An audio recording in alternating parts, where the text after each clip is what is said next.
Good evening. 6:57 p.m. Eastern Standard Time on this Monday, February 24th, 2025. I'm XRP Future Millionaire, and I reside in the great state of Michigan. So if you were part of the live, I really appreciate it.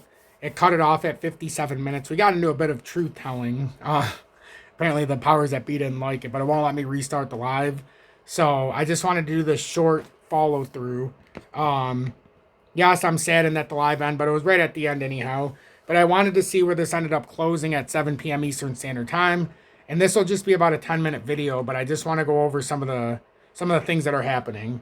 So XRP is down 11.5% right now to $2.27.7. And right now we're up against it. If we come down below what I deem as this neckline, if this is going to be an inverse head and shoulders, we've been talking about it for a while, but this is basically our make it or break it point. We've got to make this that inverse head, and then this needs to be a right shoulder. So we can come all the way down to about $2. Let's see. In totality, I just want to see what this number is. Right around $2.18. So if we can hold that $2.18, we should be able to swing back around and try to do something here.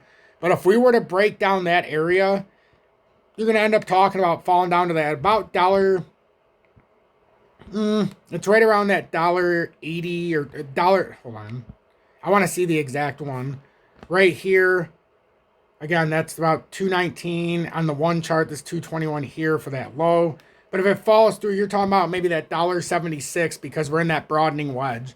So if you lose $2.19, we're looking at that $1.76 possibly. So, and we knew if we lost and failed to break 260, it was an issue. If we lost $2.40, I knew it was just going to have a nice little drop there, unfortunately. We all knew it. We watched it or 250, we watched it this weekend for the levels. But right now we're in a grand scale broadening wedge. But we have a lot of pressure here. We're debating whether or not this would be a right shoulder because it's rotated down. But until it breaks through, you can't make that determination until this broadening wedge finally gives.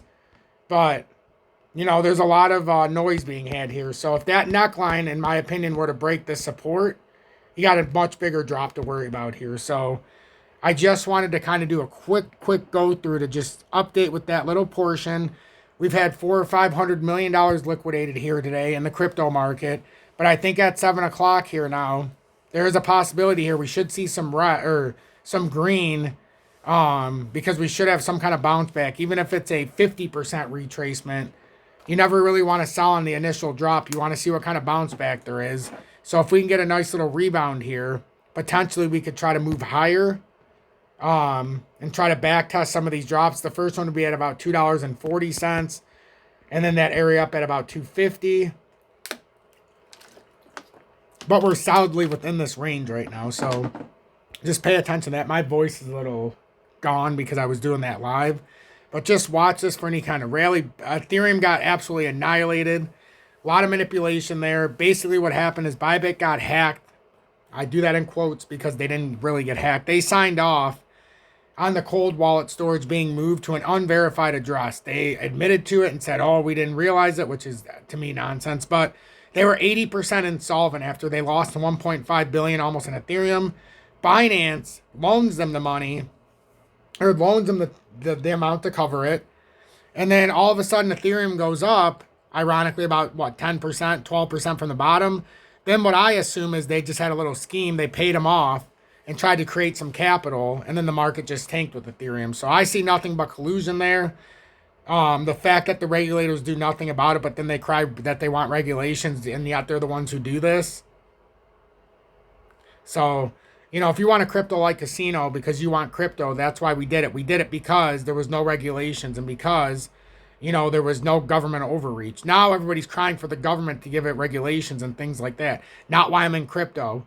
I'm not in crypto for that. I like this casino-like atmosphere, and I know you buy the bear markets or you get wrecked in the bull markets if you buy there. So I'm XRP Future Millionaire. Pay attention. Make sure you watch the live. I just gave a little 5 minutes here. I love each and every one of you, but my voice is shot. Let's look to see if we get this little rally. This is what we were talking about in the live. That we should get some kind of push up here. Who knows if it'll be just a couple percent or what. But this is what we'll look out for. Have a blessed evening.